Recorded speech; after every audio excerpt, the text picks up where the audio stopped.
হচ্ছে নাকি? বডিগার্ড, গোয়েন্দা, টিকটিকি, যা বলতে চাও।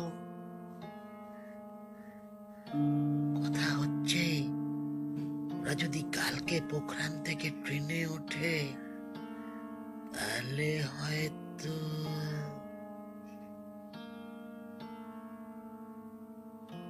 টিকটিকি বিছের খাদ্য না বিছে টিকটিকির খাদ্য। আমার ঘরে একটা খালি বোতল আছে, ধরবেন নাকি? তুমি ধরবে? অনুরাস্ত বাবু, ও কি মারাত্মক জিনিস জানেন? একবার কামড়ালে সে আর চাই না চাই না, এটা স্পষ্ট করে বলো তো। দিন, বোতল দিন।